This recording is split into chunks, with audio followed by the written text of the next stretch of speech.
Good morning students. Continuing with the chapter of memories. मेमरीजमध्ये बेटा आज आपल्याला एकाच क्वेश्चनमध्ये मी 3 क्वेश्चन्स बघणार आहेत. नीट लक्ष द्या. एकाच क्वेश्चनमध्ये 3 क्वेश्चन्स. कुठले कुठले बेटा? पहिला क्वेश्चन असेल explain the concept of RAM. Second explain the concept of ROM. आणि कंपॅरिझन रॅम आणि रोम मधलं. ठीक आहे, आधी क्वेश्चन्स लिहून घेऊ मग पुढे जाऊ. क्वेश्चन घ्या बेटा पहिला. Explain the concept of RAM. Explain the concept of RAM. ठीक आहे, ऑल मध्ये लिहा. Explain the concept of Rome. Explain the concept of Rome. Explain the concept किंवा शॉर्ट नोट पण येऊ शकते. Write a short note on RAM, write a short note on ROM असं पण येऊ शकतं. ठीक आहे, short note on RAM, short note on ROM. ठीक आहे, आणि अजून एक compare between RAM and ROM. Compare between RAM and ROM. आता एवढं तर सगळ्यांना माहितीच असेल की रॅम बद्दल विचारलं तर सगळ्याचे सगळे रॅमचे पॉईंट लिहायचे. रोम बद्दल विचारलं तर सगळ्याचे सगळे रोमचे पॉईंट लिहायचे. कंपॅरिझन विचारलं तर दोघं पॉईंट्स येतील. ठीक आहे, फाईन. एकाच क्वेश्चनमध्ये मी 3 क्वेश्चन्स कव्हर करतो. सगळ्यात पहिले दोघांचा फुल फॉर्म सांगायचा बेटा. रॅमचा फुल फॉर्म काय आहे? Random access memory. रोमचा फुल फॉर्म काय बेटा? Read only memory. रॅमचा full form random access memory. रोमचा full form read only memory. Second point सांगायला गेलं, जसं याच्यामध्ये रॅम आहे, रॅममध्ये रीडिंग ऑफ डेटा पण होतं अँड रायटिंग ऑफ डेटा पण होतं. म्हणजे डेटा याच्यामध्ये रीड पण केला जातो, डेटा राईट पण केला जातो. कशामध्ये बेटा? रॅममध्ये. रॅममध्ये डेटा रीड पण केला जातो, डेटा राईट पण केला जातो. पण रोममध्ये फुल फॉर्मच आहे read only memory. Read only memory म्हणजे याच्यामध्ये डेटा फक्त काय होईल बेटा? रीड केला जातो, राईट काही केला जात नाही. राईट काही केला जात नाही. Read and write of the data दोघं पॉसिबल आहे. याच्यामध्ये फक्त रीड होतो, राईट काही केला जात नाही बेटा. ठीक आहे, पुढचा मुद्दा सांगायला गेलं, थर्ड पॉईंट, तर रॅम आहे ना बेटा, रॅम ही तुमची व्होलाटाईल मेमरी आहे. रॅम जी आहे ना बेटा, व्होलाटाईल मेमरी. आता व्होलाटाईल म्हणजे काय तर लक्ष द्या. व्होलाटाईल मेमरी म्हणजे याच्यामध्ये डेटा आहे ना, डेटा हा टेम्पररी फॉर्ममध्ये स्टोअर होतो. याच्यामध्ये डेटा टेम्पररी फॉर्ममध्ये स्टोअर, म्हणजे टेम्पररी स्टोरेज होते. व्होलाटाईल मेमरी म्हणजे टेम्पररी मेमरी असते, लक्षात ठेवा. व्होलाटाईल मेमरी म्हणजे टेम्पररी मेमरी असते. म्हणजे डेटा कंटिन्यू लॉंग टर्मसाठी नाही राहत, टेम्पररी डेटा याच्यामध्ये स्टोअर होतो.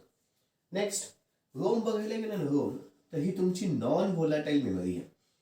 कुठली आहे बेटा? Non volatile memory. ही जी आहे ही तुमची आहे नॉन व्होलाटाईल मेमरी. म्हणजेच काय? जर व्होलाटाईल म्हणजे मिनिंग टेम्पररी आहे, तर याच्यामध्ये डेटा कसा स्टोर होईल बेटा? परमनंट. याच्यामध्ये डेटा कसा स्टोर होईल? परमनंट. एकदम एकदा स्टोर झाला की तो लाईफ टाईमसाठी डेटा त्याच्यामध्ये राहणार आहे. एकदा डेटा स्टोर झाला की लाईफ टाईमसाठी डेटा त्याच्यामध्ये राहणार आहे. म्हणजे परमनंटली डेटा याच्यामध्ये स्टोर होईल. डेटा याच्यामध्ये परमनंटली स्टोर केला जातो. ठीक आहे, व्होलाटाईल मेमरी म्हणजे काय? टेम्पररी मेमरी आहे. रॅम ही व्होलाटाईल मेमरी आहे म्हणजे टेम्पररी मेमरी आहे. रोम ही नॉन व्होलाटाईल मेमरी आहे म्हणजे याच्यामध्ये डेटा परमनंटली स्टोअर केला जातो. पुढचा पण सांगायला गेलं तर रॅम मध्ये डेटा आहे ना बेटा, डेटा हा रॅन्डमली प्लेस होतो. रॅम मध्ये डेटा रॅन्डमली प्लेस होतो. रॅन्डमली म्हणजे कुठेही डेटा माझा प्लेस होऊ शकतो. रॅम मध्ये डेटा माझा कुठेही प्लेस होऊ शकतो. पण रोम मध्ये माझा डेटा जो आहे ना, तो सिक्वेन्शियलीच प्लेस होईल. कसा प्लेस होईल बेटा? सिक्वेन्शियलीच प्लेस होईल. सिक्वेन्शियली म्हणजे एका खालोखाल एका खालोखाल सिक्वेन्शियलीच याच्यामध्ये डेटा तुमचा स्टोअर केला जाईल. याच्यामध्ये डेटा तुमचा सिक्वेन्शियली स्टोअर केला जातो. कशामध्ये बेटा? रोममध्ये. रोममध्ये तुमचा डेटा सिक्वेन्शियली स्टोअर केला जातो. रॅममध्ये डेटा रॅन्डमली स्टोअर केला जातो. रॅममध्ये डेटा रॅन्डमली स्टोअर केला जातो. रोममध्ये डेटा सिक्वेन्शियली स्टोअर केला जातो.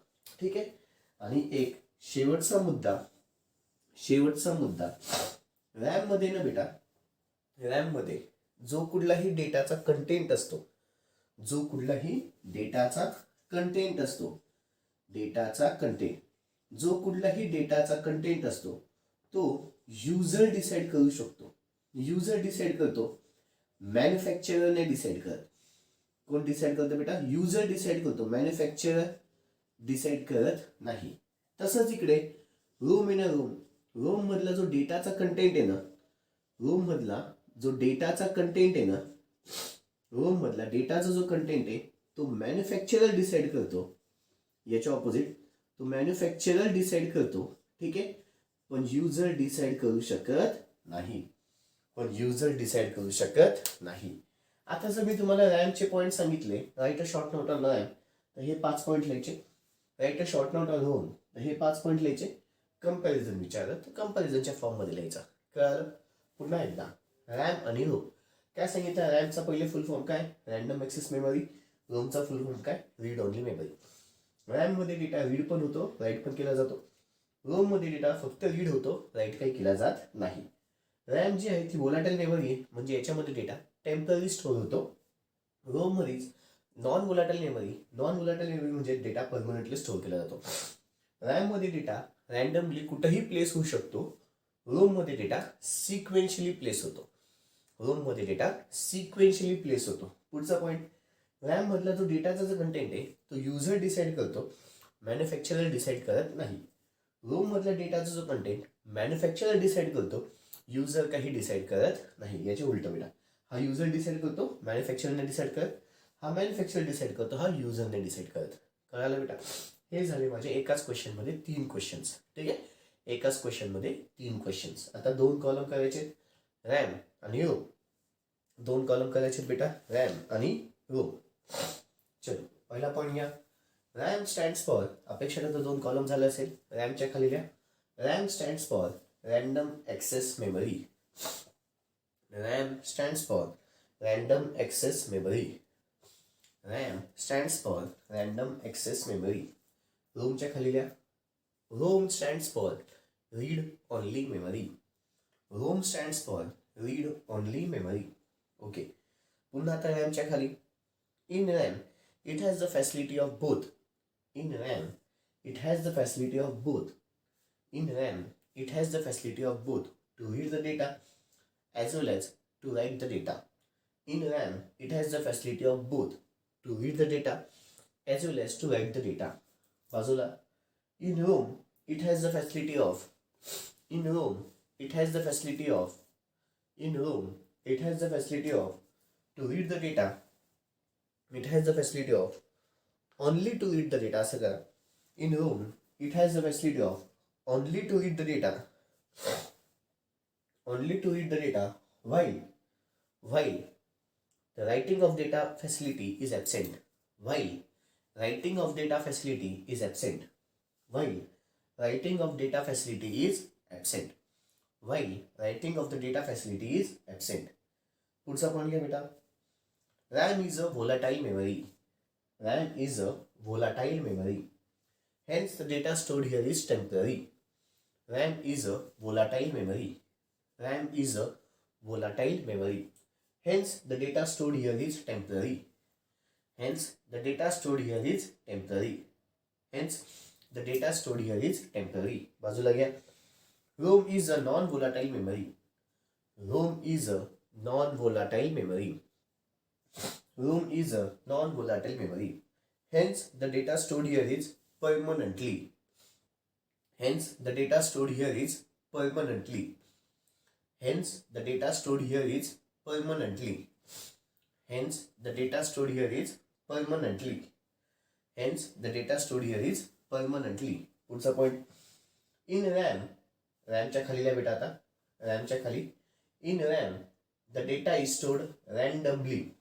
In RAM the data is stored randomly. In RAM the data is stored randomly. रोमच्या खाली लिहा, in ROM the data is stored sequentially. In ROM the data is stored sequentially.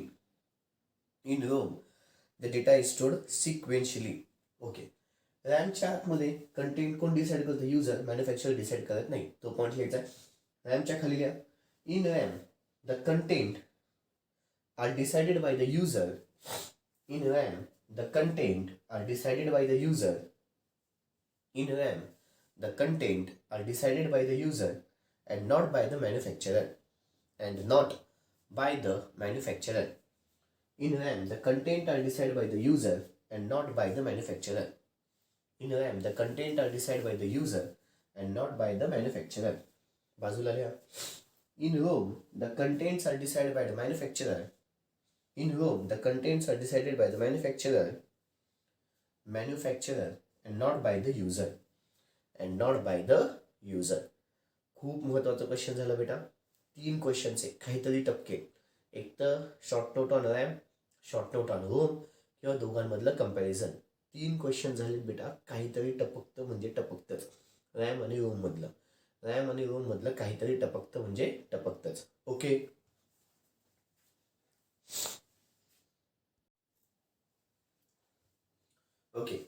आता पुन्हा पुढचा क्वेश्चन आहे बेटा, आपल्याला कंपॅरिझन बघायचं आहे. कोणामधलं? Static RAM and dynamic RAM. कोणामधलं कंपॅरिझन बेटा? Static RAM and dynamic RAM. सांगून देतो आधी इकडे. स्टॅटिक रॅम काय असते? स्टॅटिक रॅम मध्ये ना बेटा बेसिक स्टोरेज डिव्हाइस माझा फ्लिप फ्लॉप असतो. बेसिक स्टोरेज डिव्हाइस म्हणजे कशामध्ये डेटा स्टोर होतो? तर फ्लिप फ्लॉप मध्ये माझा सगळ्यात महत्वाचा डेटा स्टोर होतो. ठीक आहे. त्याच्यानंतर डायनॅमिक रॅम मध्ये बेसिक स्टोरेज डिव्हाइस हा तुमचा कॅपॅसिटर आहे. लक्षात ठेवा, याच्यामध्ये फ्लिप फ्लॉप हा बेसिक स्टोरेज डिव्हाइस आहे, याच्यामध्ये कॅपॅसिटर हा बेसिक स्टोरेज डिव्हाइस आहे. पुढचा पॉईंट, स्टॅटिक रॅम आहे ना बेटा व्होलॅटाईल असते आणि डायनॅमिक रॅम नॉन व्होलॅटाईल आहे. जर स्टॅटिक रॅम म्हणजे व्होलॅटाईल आहे तर याच्यामध्ये डेटा कसा स्टोर होईल? आत्ताच बघितलं, व्होलॅटाईल म्हणजे काय? डेटा टेम्पररी स्टोर होतो. डायनॅमिक रॅम तुमची नॉन व्होलॅटाईल आहे म्हणजे डेटा कसा स्टोर होईल बेटा? परमनंटली फॉर्ममध्ये डेटा स्टोर होईल. डेटा स्टोर कसं होईल? परमनंटली. चौथा आणि शेवटचा मुद्दा, याच्यामध्ये बेटा पॉवर कन्झम्पशन कमी लागतं. कशामध्ये? स्टॅटिक रॅममध्ये. डायनॅमिक रॅममध्ये पॉवर कन्झम्पशन जास्त लागतं. झाले 4 पॉईंट्स. ठीक आहे. पुन्हा एकदा, याच्यामध्ये flip flop as a basic storage device आहे, याच्यामध्ये capacitor as a basic storage device आहे. याच्यामध्ये व्होलॅटाईल मेमरी, स्टॅटिक रॅममध्ये व्होलॅटाईल मेमरी असते, याच्यामध्ये नॉन व्होलॅटाईल असते. स्टॅटिक रॅममध्ये व्होलॅटाईल मेमरी असते म्हणजे टेम्पररी डेटा स्टोर होतो. डायनॅमिक रॅममध्ये नॉन व्होलॅटाईल असते म्हणजे परमनंटली डेटा स्टोर होतो. याच्यामध्ये पॉवर कन्झम्पशन कमी लागतं स्टॅटिक रॅममध्ये, डायनॅमिक रॅममध्ये पॉवर कन्झम्पशन जास्त लागतं. कळालं बेटा? चलो पुढचा question, compare between static RAM and dynamic RAM. Compare between static RAM and dynamic RAM. 2 column करा. पहिल्या कॉलममध्ये स्टॅटिक रॅम, दुसऱ्या कॉलममध्ये डायनॅमिक रॅम. पहिल्या कॉलममध्ये स्टॅटिक रॅम, दुसऱ्या कॉलममध्ये डायनॅमिक रॅम. पहिल्या कॉलममध्ये स्टॅटिक रॅम, दुसऱ्या कॉलममध्ये डायनॅमिक रॅम. चलो स्टॅटिक रॅमच्या खाली लिहायचं. Static RAM uses the flip flop as a basic storage device. Static RAM uses flip flop as a basic storage device. Static RAM uses the flip flop as a basic storage device for storing the information or data. For storing the information or data. For storing the information or data. Dynamic रॅमच्या खाली लिहायचं आहे. The dynamic RAM uses the parasitic capacitor. त्या कॅपॅसिटरचं एक नाव आहे parasitic capacitor बेटा. कॅपॅसिटरचं नाव काय? Parasitic capacitor. The dynamic RAM uses the parasitic capacitor. Parasitic, PARASITIC. PARASITIC. The dynamic RAM uses the parasitic capacitor as a basic storage for storing the information or data. For storing the information or data. Static RAM च्या खाली लिहा. Static RAM is a volatile memory. Static RAM is a volatile memory. Static RAM is a volatile memory. Dynamic RAM च्या खाली लिहा. Dynamic RAM is a non-volatile memory. Dynamic RAM is a non-volatile memory. Dynamic RAM is a non-volatile memory. पुन्हा static रॅमच्या खाली लिहा. Static RAM is a temporary storage memory. Static RAM is a temporary storage memory. Static RAM is a temporary storage memory. Dynamic RAM च्या खाली लिहा. Dynamic RAM is a permanent storage memory. Dynamic RAM is a permanent storage memory. Dynamic RAM is a permanent storage memory. पुढचा point, static रॅमच्या खाली, power consumption is low in static RAM. Power consumption is low in static RAM. Power consumption is low in static RAM. बाजूला लिहा. Power consumption is high in dynamic RAM. Power consumption is high in dynamic RAM. Power consumption is high in dynamic RAM. कळालं बेटा? 2 महत्त्वाचे question झाले. Comparison between RAM and ROM आणि compare between कुठलं बेटा? Static RAM and dynamic RAM. कळालंय? Okay बच्चा लोग, दैट्स ऑल फॉर टुडे. बाकीचं उद्या. थँक्यू. Good day.